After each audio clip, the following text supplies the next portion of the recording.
आप देख रहे हैं स्पेशल रिपोर्ट और आपके साथ में विजेंद्र सोलंकी। पाकिस्तान का दो टुकड़ों में या शायद कई टुकड़ों में टूटने का वक्त आ गया है। और क्या पाकिस्तान अधिकृत कश्मीर, जिसे पीओके कहते हैं, जो कई दशकों से पाकिस्तान के जुल्मों का गवाह है, क्या उन जुल्मों का घड़ा भर गया है? और क्या पीओके आजादी मांग रहा है, चिल्लाकर आजादी मांग रहा है, प्रदर्शन करके आजादी मांग रहा है, वहां उनकी सेना से टकरा कर आजादी मांग रहा है? बीते कुछ महीनों से आंदोलन की आग भड़क रही है, लगातार प्रदर्शन हो रहे हैं और अब हालात ये हो गए कि पाकिस्तान ने पीओके में अपनी आतंकी की फैक्ट्री से निकली सेना को भेज दिया है, हजारों की संख्या में भेज दिया है, क्योंकि पाकिस्तान को डर सता रहा है कि कहीं पीओके आजादी की मांग ना करने लगे। और पीओके के अंदर यह मांग लगातार उठ रही है। लेकिन इसके पीछे की वजह क्या है? क्या वाकई में पीओके के अंदर पाकिस्तान ने इंतहा कर दिया? क्या वाकई में आटे, दाल और चावल के दाम ने पीओके को बगावत के लिए तैयार कर दिया है? या पीओके समझ चुका है कि वो ना पाकिस्तान का अभिन्न अंग था, ना है और ना रहेगा, इसीलिए वो वापस या तो आजाद होना चाहता है या भारत के साथ जुड़ना चाहता है? आज इसकी एक एक जानकारी हम आपको देंगे कि क्यों वहां आग भड़क रही है, क्यों पीओके आजादी मांग रहा है।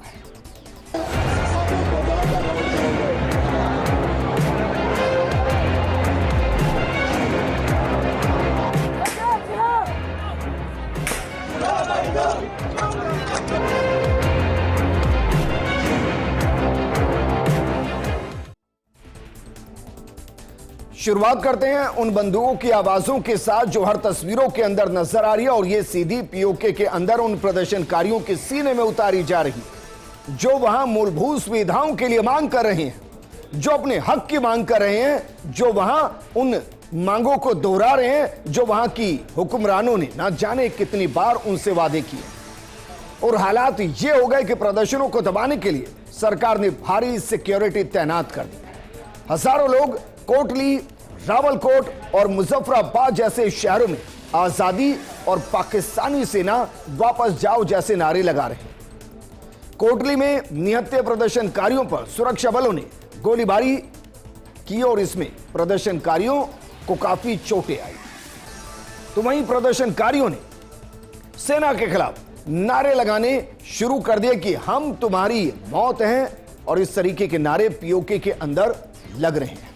और मानकर चलिए, जब आवाम बगावत पर उतर जाए तो हुक्मरानों की रातों की नींद गायब हो जाती है, और यही वहां हो रहा है। और स्थिति देखिए इस पाकिस्तान की कि पीओके के अंदर उसकी दरिंदगी के वीडियो बाहर ना आए, जो यातनाएं वहां की जा रही हैं उसकी रिपोर्ट ना हो, वहां पत्रकारों की एंट्री को बैन कर दिया गया है। दरअसल पाकिस्तान सरकार ने पीओके में पत्रकारों, यहां तक कि टूरिस्ट की एंट्री को भी बैन कर दिया। लोकल रिपोर्ट्स भी वहां से नहीं आ रही, और लोकल रिपोर्टर्स आरोप लगा रहे हैं कि उन्हें न्यूट्रल कवरेज करने से रोका जा रहा है। एक तरफ तो बायस कवरेज कि वहां के लोकल रिपोर्टर ये चाहते हो कि पीओके के अंदर की आवाज को बखूबी ऊपर उठाया जाए, उसको छोड़ दीजिए। वहां अगर सही रिपोर्ट की जा रही है तो उसको भी करने से रोका जा रहा है। इसके अलावा कई मानवाधिकार संगठन भी इस मुद्दे पर आवाज उठा रहे हैं।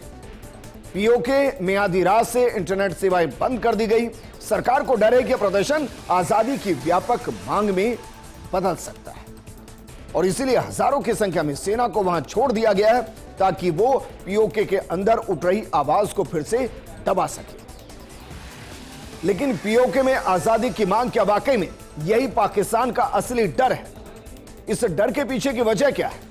दरअसल ये तो पूरी दुनिया जानती है कि पाकिस्तान आतंकवाद का सबसे बड़ा पोषक और निर्यातक है। जो भी कह सकते हैं कि एक्सपोर्ट करने में टेररिस्ट को पाकिस्तान का कोई देश मुकाबला नहीं कर सकता। और पाकिस्तान की आवाम भी अपने हुक्मरानों से तंग आ चुके हैं, क्योंकि वहां हुक्मरान आवाम के लिए नहीं बल्कि अपने अय्याशी के लिए काम करते हैं।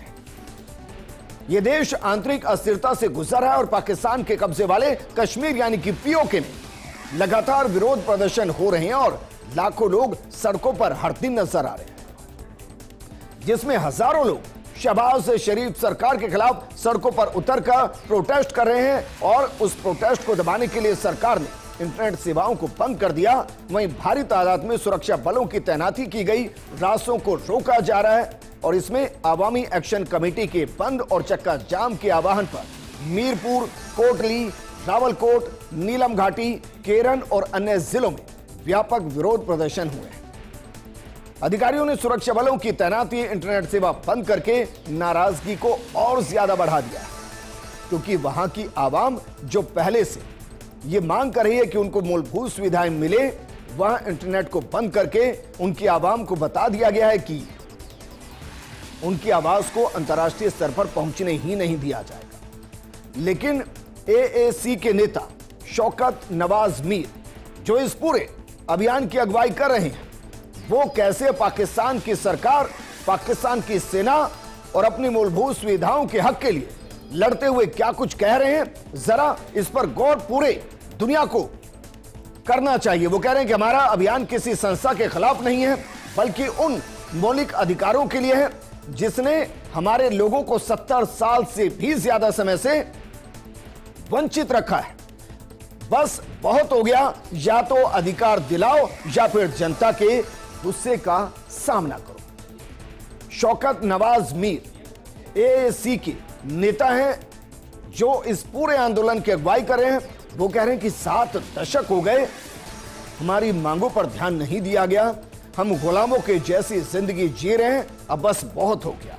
या तो हमारी मांगों को मान लीजिए या फिर गुस्से का सामना कीजिए। लेकिन मांगे क्या है? मुख्य तौर पर यहां जो मांगे हैं, उनमें जो प्रमुख मांगे हैं वो है 12 आरक्षित सीटों पर जो विवाद है, उस विवाद का निपटारा करना। लेकिन ये 12 सीटों का विवाद क्या वाकई में सियासी विवाद है, वहां की जनता के हक से जुड़ा विवाद है, या कुछ और ही पीओके में चल रहा है? दरअसल पाकिस्तान अधिकृत कश्मीर पीओके की विधानसभा में कश्मीरी शरणार्थियों के लिए आरक्षित 12 सीटें एक लंबे समय से चली आ रही राजनीतिक बहस का केंद्र बिंदु बनी हुई है। ये सीटें मुख्य रूप से उन कश्मीरियों के लिए आरक्षित है जो 1947 के विभाजन, 1965 और 1971 की जंग के दौरान भारत प्रशासित जम्मू कश्मीर से पाकिस्तान चले गए थे। इनमें से 6 सीटें कश्मीर घाटी के शरणार्थियों के लिए और 6 जम्मू प्रांत के लिए। ये शरणार्थी अब पाकिस्तान के विभिन्न प्रांतों में बसे हुए हैं और पीओके के अंदर नहीं रहते। इसका मतलब यह कि विरोध इन 12 सीटों का नहीं है। विरोध दरअसल इस बात को लेकर है कि जो पीओके के अंदर नहीं रह रहा, उसको पीओके की 12 सीटों पर आरक्षण क्यों है। कमाल की बात यह कि मीर खुद कश्मीरी है और पीओके के अंदर ही पैदा हुए हैं, उसके बावजूद वो विरोध करें, तो विरोध की वजह यकीनन ये नहीं हो सकती कि वो इन 12 सीटों पर कश्मीरी जो कि पीओके के अंदर हैं, या जो जंग के दौरान भारत से पाकिस्तान चले गए, वो जम्मू के लोग जो जंग के दौरान भारत से पाकिस्तान चले गए, उनको आरक्षण के खिलाफ हो। तो यहां कुछ और चल रहा है। वो कुछ और क्या चल रहा है उसको समझने की जरूरत है। दरअसल यहां के आलोचकों का कहना है कि ये सीटें पाकिस्तान की केंद्र सरकार को पीओके की राजनीति पर अनुचित प्रभाव डालने का ट्रंप कार्ड देती है। फेडरल सरकार अक्सर इन सीटों पर अपनी सहयोगी पार्टियों को जितवाती है, जिससे स्थानीय प्रतिनिधित्व कमजोर पड़ता है। उदाहरण के लिए 2016 के चुनाव में पीएमएल-एन ने इनमें से 10 सीटें जीती, 12 में से 10 सीटें जीती। जो उस समय केंद्र और पंजाब में सत्ता में थी, उनका प्रभाव यहां साफ तौर पर नजर आया। असमान प्रतिनिधित्व भी इस प्रदर्शन के पीछे की बड़ी वजह बताया जा रहा है, क्योंकि सिर्फ 30,000 कश्मीरी घाटी के शरणार्थी 6 सीटें यहां पर चुनते हैं, जबकि 4,34,000 जम्मू के शरणार्थी भी 6 ही सीटों पर चुनाव लड़ते हैं और जीतते हैं। और ये मतदाता पीओके के मुद्दों से जुड़े कम होते हैं, क्योंकि वो पाकिस्तान के अन्य हिस्सों में रहते हैं। यहां से शायद आपको समझ में आए कि इन 12 सीटों को लेकर विवाद क्यों है। इसको मोटे तौर पर आप समझेंगे तो यह विवाद इसलिए है क्योंकि यहां की विधानसभा की स्थिति इन 12 सीटों के जरिए पूरे तरीके से बदल जाती है। जरा एक बार पीओके की जो विधानसभा है उसकी स्थिति को समझिए कि वहां कितनी सीटें हैं और कैसे इन सीटों का बंटवारा है। कुल सीटें हैं 53। पीओके के अंदर कुल सीटें 53 है वहां की विधानसभा में। उनमें से प्रत्यक्ष चुनाव 45 सीटों पर होता है। 8 सीटें ऐसी हैं जो महिला तकनीकी विशेषज्ञों और विदेशी कश्मीरियों के लिए है, और जो 45 सीटें हैं उनमें से 33 वहां के स्थानीय लोगों के लिए है जो चुनाव लड़ सकते हैं, और 12 उन शरणार्थियों के लिए हैं जो कि जंग के दौरान भारत से पाकिस्तान गए। उनमें 6 सीटें कश्मीरियों के लिए और 6 सीटें जम्मू के लोगों के लिए जो वहां जाकर बस गए। और ये जो 12 का आंकड़ा है ये यहां की इस विधानसभा की पूरी स्थिति को बदल देता है, और इसी का विरोध है, क्योंकि मीर ये कह रहे हैं कि जब भी यहां सरकार पाकिस्तान की केंद्र की सरकार के हिसाब से नहीं चलते, उनके जुल्मों को सहने से इनकार करते हैं, तो वो यहां की सरकारों को इन्हीं 12 लोगों के जरिए गिराने की कोशिश करते हैं। और ऐसा वहां कई मर्तबा हुआ है, और उससे के पीछे की वजह है कि दरअसल ये जो 12 चुने जाते हैं ये पाकिस्तान की केंद्र सरकार के हिसाब से चुने जाते हैं। इसके अलावा जो 8 चुने जाते हैं जिनमें महिला हैं, तकनीकी विशेषज्ञ हैं, विदेशी कश्मीरी हैं, वो भी दरअसल केंद्र सरकार के सपोर्ट से चुने जाते हैं। इसका मतलब 53 में से 20 सीटें ऐसी हैं जो अप्रत्यक्ष तौर पर वहां की सरकार जो वहां रूल कर रही है उसके हाथ की कठपुतली है, और इससे पीओके की विधानसभा कमजोर होती है। वो फैसले नहीं ले पाती और खुलकर मजम्मत भी नहीं कर पाती वहां की केंद्र सरकार के फैसलों की, और इसी वजह से ये असंतोष तेजी से वहां बढ़ रहा है, और इसी वजह से पाकिस्तान अधिकृत कश्मीर आजादी की मांग कर रहा है। लेकिन इसके अलावा भी कई ऐसे मुद्दे हैं जो वहां असंतोष को पैदा कर रहे हैं। एएसी जैसे संगठन इन सीटों को समाप्त करने की मांग कर रहे हैं। जिन 12 सीटों का हम जिक्र कर रहे हैं उनका तर्क है कि ये सीटें संवैधानिक रूप से वैध नहीं है। ये सीटें सीधे स्थानीय लोगों के हितों को नुकसान पहुंचाती है। 2014 में मुजफ्फराबाद हाईकोर्ट में इनके खिलाफ याचिका दायर हुई थी, लेकिन 2018 के एक्ट ने इन्हें संरक्षित कर दिया। एएसी का कहना है कि ये सीटें पाकिस्तान सरकार की कठपुतली हैं जिनके जरिए वो विधानसभा की स्थिति को कंट्रोल करती है। वहीं ये नेता फिर से पीओके में नहीं रहते और इससे विकास हो नहीं पाता, और इसलिए 20 सीटें 53 में से इस तरीके से बांट देना जिनका पाकिस्तान अधिकृत कश्मीर के विकास में कोई योगदान नहीं, इसका विरोध हो रहा है। लेकिन क्या वाकई में लाखों की संख्या में लोगों का सड़कों पर उतर आना, सरकार के खिलाफ नारेबाजी कर, सरकार से सीधा भिड़ जाना, क्या वाकई में यह सिर्फ 12 सीटों के लिए हो सकता है? बिल्कुल नहीं। वहां कुछ और ऐसी मांगे हैं जो वहां उनके हकों को, वहां के हुकूक को चोरी कर रहे हैं, यातनाएं दे रहे हैं। तो चलिए अब हम आपको उन 38 मांग पत्रों के कुछ महत्वपूर्ण मांगों की तरफ लेकर चलते हैं जिसने पीओके में आजादी की मांग को और बड़ा कर दिया है। इसमें जो सबसे पहले है वो है हुक्मरान एलीट की सुविधाओं का खात्मा।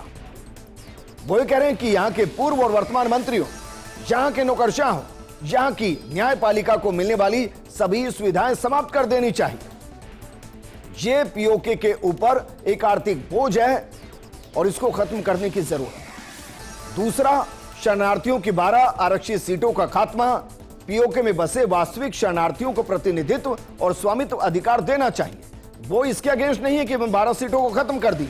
वो कह रहे हैं कि जो आरक्षण है ये सिर्फ उसको मिलना चाहिए जो पाकिस्तान अधिकृत कश्मीर के अंदर रह रहा है, ना कि उनको जो रह तो पाकिस्तान के किसी और हिस्से में रहा है लेकिन आरक्षण का फायदा वो पीओके के अंदर उठा रहा है। इसके अलावा पीओके के लिए मुफ्त इलाज की सुविधाएं ये भी होनी चाहिए। सभी सरकारी अस्पतालों में चिकित्सा सेवाएं निःशुल्क सुनिश्चित की जाए। ये भी मांग जिसको लेकर प्रदर्शन है, और जो इससे भी महत्वपूर्ण है वो है मंगल बांध से उत्पन्न बिजली का लाभ स्थानीय उत्पादन पर आधारित सस्ती बिजली दरें लागू करें, क्योंकि ये वहां की भौगोलिक परिस्थिति को बदल रहा है। सिर्फ यही नहीं, नीलम झेलम हाइड्रो पावर प्रोजेक्ट का लाभ भी वहां के लोग कह रहे हैं कि राजस्व का हिस्सा स्थानीय विकास के लिए आवंटित किया जाए। ऐसा नहीं कि आपने हाइड्रो पावर प्रोजेक्ट तो यहां लगाया, यहां के पानी को बर्बाद किया, यहां की भूमि को बंजर किया, और उसके बाद वहां से जो पैसा कमाया वो पाकिस्तान के बाकी हिस्से के लिए आप इस्तेमाल करें और इस हिस्से को गरीबी के अंदर छोड़ दें। यह बिल्कुल वही स्थिति है जो सीपैक कॉरिडोर के जरिए पाकिस्तान ने बलूचिस्तान के अंदर की, क्योंकि बलूचिस्तान की आजादी की मांग के पीछे भी यही बड़ा मुद्दा है कि वहां पाकिस्तान की सरकार मूलभूत सुविधाएं नहीं दे रही, और यही पूरे पीओके के अंदर है, यही खैबर पख्तूनख्वा के अंदर है।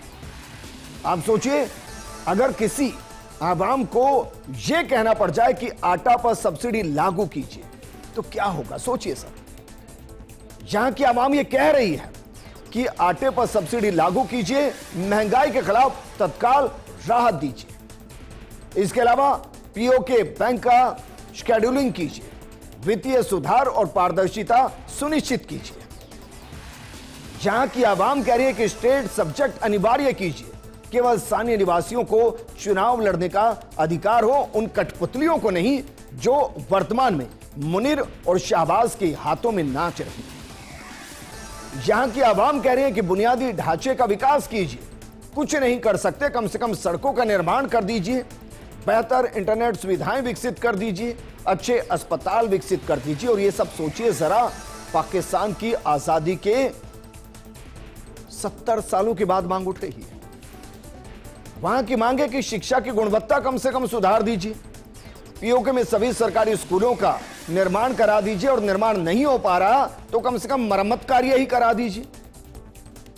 वहां की आवाम कह रही है कि महिलाओं को 10% कोटा ही दे दीजिए, आपको शरिया कानून से चलना है चलिए, जुल्म करने हैं करिए, लेकिन कम से कम सरकारी नौकरी और योजनाओं में महिलाओं को आरक्षण तो दीजिए ताकि वो अपने परिवारों को पाल सके। वो कह रहे हैं कि हमें एक जिहादी एजुकेशन मत दीजिए, जिहादी पढ़ाई मत दीजिए, कम से कम हमारे स्कूलों के अंदर शिक्षक तो दीजिए, और जो शिक्षकों की भर्ती प्रक्रिया है उसको थोड़ा तेज तो कीजिए, ताकि नौजवान जिस भविष्य को देख रहे हैं, बच्चे जो भविष्य हैं वो अंधकार में ना हो। इसके अलावा वो आर्थिक संरक्षण मांग रहे हैं, पीओके के व्यापारियों को सुरक्षा और राहत प्रदान की जाए, और स्थानीय व्यापार को राहत मिले, नॉन कस्टम वाहनों, ट्रांसपोर्टर्स पर जुर्माने और टैक्स समाप्त किए जाएं। अब समझिए, वो कह रहे हैं कि हम पाकिस्तान को कमा कर दे रहे हैं और पाकिस्तान हमारा खून चूस रहा है। ऐसी स्थिति में एक आवाम अगर 70 सालों के बाद भी एक क्रांति नहीं ला पा रही तो एक बड़ी समस्या, और इसलिए शायद उनके अंदर की सब्र का बांध टूट चुका है, या यूं कहें कि पाकिस्तान के पापों का घड़ा पीओके के अंदर भर चुका है, और इसीलिए आम आवाम वहां मांग कर रही है, मांग आजादी। और उनको समझने की जगह मुल्ला मुनीर और ट्रंप की गोद में पल रहे शहबाज, वो उल्टा वहां सख्ती कर रहे हैं। मुनीर और शहबाज पाकिस्तान अधिकृत कश्मीर में प्रदर्शनकारियों पर सख्ती बरत रहे हैं, बुनियादी सुविधाओं की मांग कर रहे लोगों पर सख्ती हो रही है, और पीओके में प्रदर्शनकारियों को देखते हुए सुरक्षा बलों की तैनाती की जा रही है। बड़ी संख्या में पंजाब से सैनिकों को पीओके में भेजा गया है, और विभिन्न इलाकों में सुरक्षा बल फ्लैग मार्च कर रहे हैं। पीओके में इंटरनेट सेवाएं बंद कर दी गई, और सुलह के लिए पाक सरकार, पीओके प्रशासन और प्रदर्शनकारियों के बीच करीब 13 घंटे तक लंबी बातचीत हुई, पर कोई सहमति नहीं बनी। माना जा रहा है कि पीओके में विरोध प्रदर्शन लंबा खिंच सकता है, और जगह जगह लोग सरकार के खिलाफ विरोध प्रदर्शन कर रहे हैं। रिपोर्ट्स के मुताबिक पाकिस्तानी सुरक्षा बलों ने निहत्थे नागरिकों पर गोलीबारी भी की है। सेना की गोलीबारी के बाद आम लोगों ने हिंसक प्रदर्शन शुरू कर दिया। हजारों नागरिक सड़कों पर उतरकर पाकिस्तान सरकार के खिलाफ प्रदर्शन कर रहे हैं। लेकिन क्या वाकई में पाकिस्तान की सेना वहां सीधा कंट्रोल करने आवाम को आ रही है?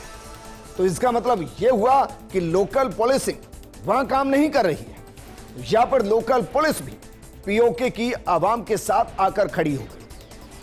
ये आपको बताएं, उससे पहले जरा देखिए, पहला प्रदर्शन नहीं है जो पीओके के अंदर हो रहा है, ये पहला आंदोलन भी नहीं जो पीओके के अंदर हो रहा है, और ये पहली बार भी नहीं जब आजादी की मांग पीओके के अंदर उठ रही है। मई 2024 बढ़ती महंगाई पर विरोध हुआ था, मीरपुर मुजफ्फराबाद की जगह जहां आवामी एक्शन कमेटी ने बढ़ती खाद्य महंगाई और बिजली की बढ़ती कीमतों के खिलाफ शांतिपूर्ण विरोध किया। पाकिस्तानी सेना ने इस प्रदर्शन का क्रूर दमन किया, जिसमें 70 गिरफ्तारियां हुई और 3 मौतें हुई। समझने की जरूरत पाकिस्तान की सेना ने वहां समझी नहीं, और समझे तब जब वो आवाम के साथ जुड़े।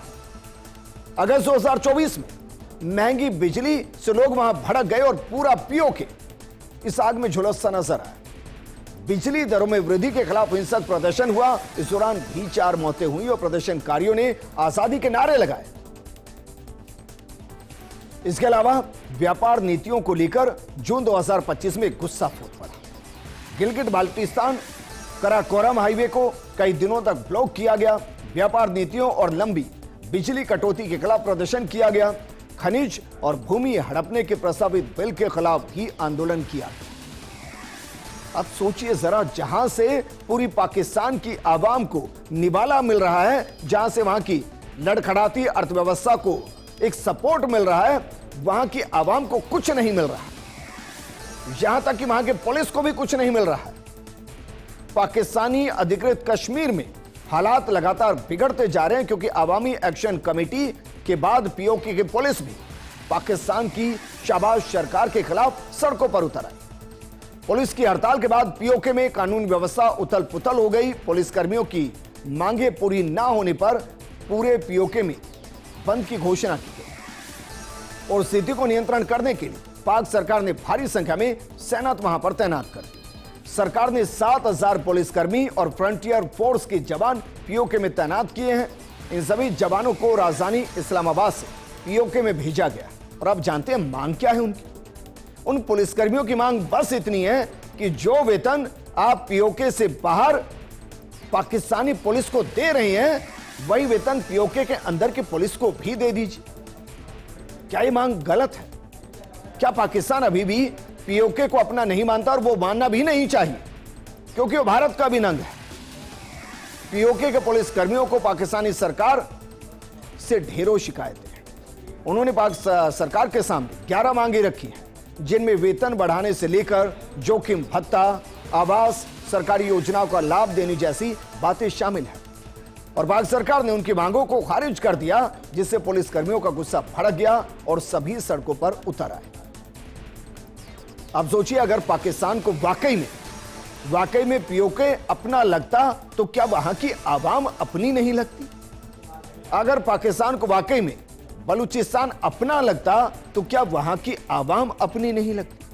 अगर पाकिस्तान को गिलगिट बाल्टिस्तान अपना लगता, तो क्या वहां की आवाम अपनी नहीं लगती? पाकिस्तान दरअसल उन सब पर ज्यादती कर रहा है। कुछ पर धर्म के नाम पर ज्यादती हो रही है, तो कुछ को सिर्फ इसलिए यातनाएं दी जा रही है क्योंकि वो वहां की सरकारों के पक्ष में नहीं है। लेकिन जो पीओके के अंदर आवाज बुलंद कर रहा है, आजादी की आवाज को बुलंद कर रहा है, शौकत नवाज मीर, ये कौन है? क्योंकि बलूचिस्तान के अंदर हजारों लोग मारे जा चुके हैं आंदोलन की आवाज बनने की वजह से। मीर इस आवाज का एक बड़ा हिस्सा है। उनके बारे में थोड़ी जानकारी आपको देते हैं, जरा देखिए। आपको इन्हें इसलिए जानना चाहिए क्योंकि एक ऐसी सरकार के खिलाफ आवाज बुलंद कर रहे हैं, एक ऐसी सेना के खिलाफ जो आतंक को पोषित करती है। जन्म 1 जनवरी 1976 पीओके मुजफ्फराबाद के अंदर, पेशा है सामाजिक राजनीतिक कार्यकर्ता के तौर पर। इनके पास जो वर्तमान में पद है वो आवामी एक्शन कमेटी के प्रमुख है, चेयरमैन के तौर पर काम कर रहे हैं। और यही आवामी एक्शन कमेटी इस वक्त पीओके में आजादी की मांग कर रही है। इसके अलावा सेव द रिवर अभियान के साथ भी वो जुड़े रहे और उसके भी प्रमुख हैं। इनका नारा देखिए, जो शौकत नवाज मीर का नारा है, वो पाकिस्तान में नारा क्या है? वो नारा है इनफ इज इनफ, बस अब और नहीं। और ये तब होता है जब किसी की हदें पार हो जाती है, सहने की क्षमताएं खत्म हो जाती है। तो क्या पीओके के अंदर पाकिस्तान की यातनाओं को सहने का घड़ा भर चुका है? और क्या जल्द पीओके आजाद होने वाला है? इस प्रोग्राम में फिलहाल इतना ही। आप बने रहिए फर्स्ट इंडिया न्यूज के साथ, क्योंकि खबरों का सिलसिला लगातार जारी है। नमस्कार।